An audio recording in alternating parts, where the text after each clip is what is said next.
Bonjour, je vous emmène aujourd'hui visiter la capsule, une magnifique boutique qui a été créée par Takacorp.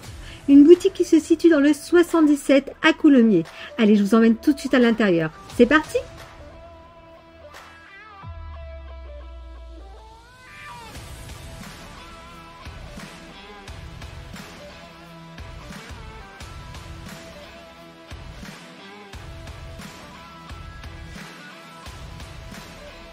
Bonjour, bienvenue sur Nini Manga. On est ici à la capsule avec Nico et on va vous présenter ce merveilleux magasin. On va vous mettre plein de petites vidéos où on va vous présenter cette belle boutique et j'ai la chance de parler aujourd'hui à Nico. Bonjour Nico. Bonjour.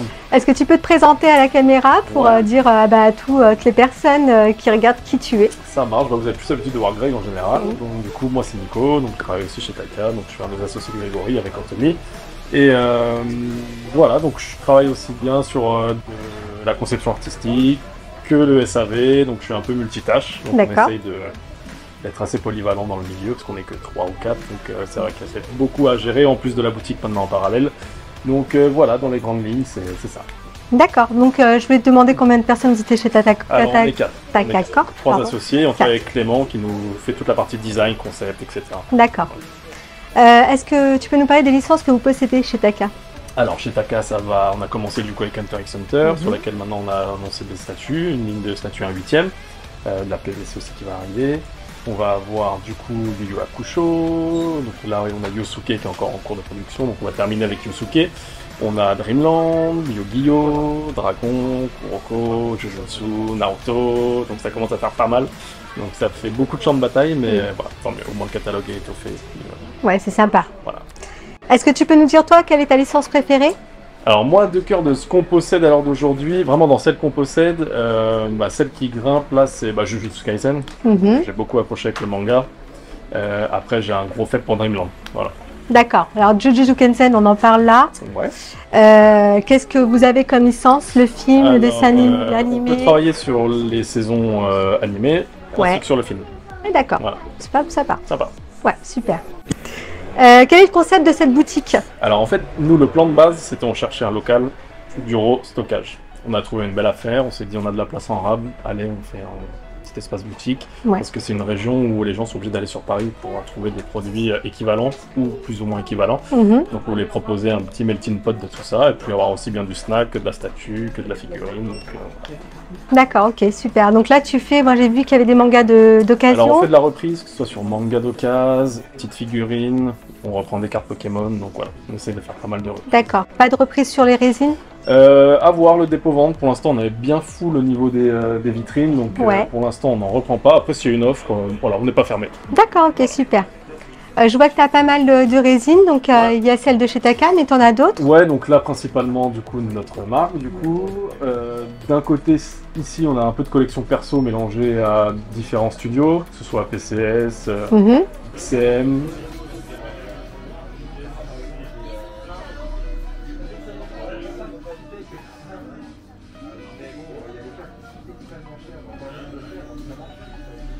Sideshow, de ce côté-là idem, Sideshow, Queen, donc voilà, on a essayé de varier un peu les univers et pas uniquement avoir que du Taka, parce que bon, déjà les gens ne nous connaissent pas forcément, et puis c'est bien aussi, on vend du mug Star Wars, donc autant aussi avoir des petites résines balades, donc voilà, il y en a pour tous les goûts, donc on voulait vraiment diversifier l'offre. Super.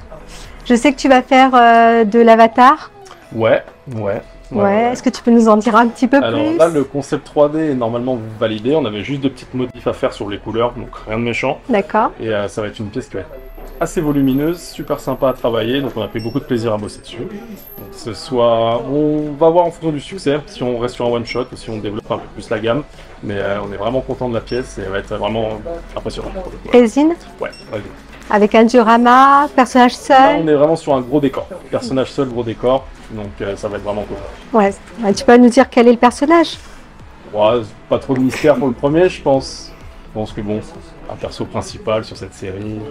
Voilà. D'accord. J'ai présenté la figurine Koro Sensei lors d'une de mes vidéos. Que j'ai vu d'ailleurs. Qui est très sympa, j'ai beaucoup aimé cette petite figurine en PVC.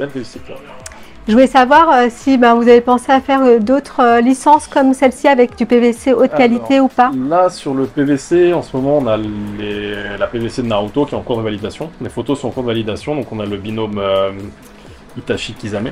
Ouais. Donc là où ça va être une résine aussi assez impressionnante, comme ce que tu as pu voir sur Koro par exemple. Donc ce sera aussi qualitatif. Donc voilà, on va partir sur toute la gamme d'Akatsuki. Après sur de la PVC, on a d'autres licences qui arrivent derrière, on a plusieurs contrats PVC. Je ne peux pas trop en dire, mais on a voilà. D'accord, il y a d'autres choses ça va être un gros cheval de bataille pour nous et on va vraiment développer aussi cette gamme. D'accord, super. Voilà, pour pouvoir déjà pallier les gros problèmes qu'on a vis-à-vis des conteneurs, parce qu'il y a une crise du transport qui est quand même vraiment à prendre en compte pour les jeunes entreprises. On n'est pas un mastodonte comme peut l'être Tsume ou autre, donc il faut vraiment qu'on trouve des solutions pour contrer ce problème de coût. Donc la PVC c'est une alternative sur laquelle on va vraiment se pencher. Et voilà, ce sera vraiment un gros complément. Au-delà d'un complément de résine, ce sera vraiment deux gammes indépendantes et qui seront vraiment complémentaires et qui auront autant d'importance l'une que l'autre. Ok. Par rapport à la vidéo de Koro Sensei, j'ai beaucoup de demandes pour savoir où est-ce qu'on peut encore la trouver. Est-ce que tu peux nous en parler un peu? Est-ce qu'il y a des choses qui vont se faire pour Koro Sensei ou pas? Je t'ai expliqué, gros succès du coup sur Koro. Donc on en a vendu beaucoup, les 3000 sont partis. Donc il y a peut-être des pros qui les ont encore. Checker chez Chibi Akihabara au cas où, qui est notre partenaire officiel. Donc s'il y a des quantités à fouiller, je pense que c'est chez eux qu'il faut aller. Peut-être du stock en réserve. Ouais. Ok, super. Voilà. Est-ce que tu as aussi quelque chose à nous dire sur Berserk? Est-ce qu'il y a une pièce qui va bientôt arriver? Ouais, donc juste pour rappel, la production de Skull Knight avance. Voilà, on n'oublie pas, vous inquiétez pas, ça a pris beaucoup de temps à repeindre, etc. Donc ça avance, c'est en cours et en préco bientôt. On espère avoir le buste de Guts, allez, courant de l'été. D'accord, donc un beau buste de Guts. Un gros buste de Guts. Bon bah super, donc pour les fans de Berserk, génial. Donc tu as des bustes et du 1/6e, généralement c'est cette gamme que vous faites. Est-ce que tu penses partir sur une autre gamme? Ouais, donc 1/8e pour Hunter x Hunter, Seven Deadly Sins, et on a aussi d'autres négociations sur du 1/8e, donc on sera sur une gamme de statues, beau décor, personnages simplifiés, mais un prix un peu plus abordable. Donc, super. Donc on va diversifier un peu les gammes. Le buste, on va pas en refaire énormément, ce sera vraiment du one-shot sur un truc qui nous tient vraiment à cœur. Mais ce n'est pas partie de nos top ventes, donc voilà, sans se cacher, on va pas mettre de côté, mais on en fera de moins en moins. D'accord, ok. Et tu peux nous parler un peu de ton plus grand succès chez Taka? On va partir sur la Dragon, qui a été fer de lance beaucoup de la marque, qui nous permis de me faire connaître aussi bien aux États-Unis qu'en Australie, qu'au Brésil. Donc en termes de volume, prix, clairement, ouais, plus gros succès pour lui. D'accord, ok. Donc Croque-Mou et Harold. Ouais. On est sur une communauté particulière, on n'est pas sur la commu manga. Ouais. Là on touche vraiment le jargon américain, quoi. Donc eux ils sont vraiment friands d'animation. Et How to Train Your Dragon, pour eux, c'est vraiment la licence. Waouh, Croque-Mou, c'est. Ouais. C'est sympa. C'est sympa. Donc ouais, ils ont vachement été réceptifs au truc et on a vu les ventes qui ont été étonnantes, quoi. Donc c'est la première fois qu'on voyait autant de commandes à la file. Donc ouais. Gros succès sur la Dragon. Bon, super. Et Light Fury qui arrive très bientôt. Ah. Bon bah parfait. Donc chez Taka, les licences quand vous les sortez, c'est par rapport à ce que vous aimez chacun d'entre vous? Ouais, chacun, on n'a vraiment pas tous les mêmes goûts, comme je te disais, vraiment là on fait au feeling, à faire ce qui est dispo aussi, parce que bon, si ça tenait qu'à moi, on aurait déjà Dragon Ball, One Piece et compagnie, tu vois, mais dans ce qui est dispo, Greg lui c'est très Yu-Gi-Oh! Moi j'avais lancé l'idée de Dreamland au début, parce que les gars ne connaissaient pas par exemple, donc c'était une bonne pioche. Donc on essaie de faire un peu comme ça, puis même dans la conception artistique, on n'a vraiment pas du tout les mêmes goûts tous les trois, donc on a toujours du recul sur les pièces, on se repose, moi j'aime pas ci, moi je ferais plutôt ça comme ça, qu'est-ce que vous en pensez, voilà. C'est toujours dans l'échange, c'est toujours constructif, donc c'est jamais du frontal, donc on arrive toujours à faire des modifs qui sont cohérentes et qui plaisent à tout le monde. Il y a des compromis à faire, ça plaît pas forcément à tout le monde tout le temps, mais bon, c'est de chercher la meilleure solution, et puis on se dit que ça permet de toucher aussi tous les goûts et différentes visions de la pièce. Ouais. Donc non, c'est intéressant de pouvoir travailler avec 3 visions différentes sur les projets. Non, c'est chaud. On peut parler des cartes de fidélité? Ouais, bien sûr. Donc les cartes de fidélité vont arriver. Là, on va se pencher dessus. On est encore en train de débattre sur le système. Soit on fait de la tranche de dépenses, soit on fait du passage en caisse. Et on va voir si on part sur du bon d'achat ou de la réduction directe. Mais ça va arriver. C'est un système qu'on met en place, qui est disponible sur l'outil de caisse. Donc bien sûr qu'on mettra ça en place, évidemment. Ouais, c'est bien. Donc aussi, à savoir qu'il y aura aussi des pièces de résine dispo pour la capsule. À peu près 10 à 15 exemplaires de chaque produit qui vont arriver en précommande. Voilà. D'accord, ok, super. Donc ça veut dire que sur les prochaines... Ouais, sur les prochaines précommandes qui vont arriver, il y aura du stock physique dispo à la capsule au moment des livraisons. Super, ok, parfait. Je sais que tu fais beaucoup animé et puis dessin animé, du manga et du dessin animé. Tu penses faire autre chose, du film, On n'est des pas choses fermé, comme ça? on avait étudié plusieurs pistes. Il y avait des trucs du style Retour vers le futur, Ouais. des choses comme ça qui nous intéressaient pas mal. Après, voilà, on a pris une nouvelle politique de se centrer vraiment sur un petit catalogue de licences, mais sortir plusieurs produits, vraiment se tenir à des lignes précises. Et voilà, on a tout restructuré, on sait où on veut aller. Donc là, on va pas s'éparpiller dans les licences, on va vraiment se concentrer sur ce qui est déjà sorti et livrer ce qui est en cours déjà de précommande, pas non plus léser les gens, parce que c'est bien beau de leur annoncer les nouveautés, mais voilà, Si ça arrive pas derrière. Ouais, faut livrer. Justement, qu'est-ce qui arrive là en ce moment chez Alors Taka? là, il y a Dragon qui est en mer actuellement, Mhm. alors des croque-mous qui a pris la mer, donc enfin on va pouvoir vous livrer, c'est cool.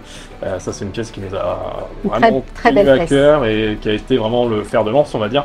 Ouais. Ça nous a permis de nous faire connaître aussi bien aux États-Unis qu'en Nouvelle-Zélande, voilà. Donc c'est vraiment une pièce sur laquelle on est très content et on est enfin content de pouvoir la livrer surtout.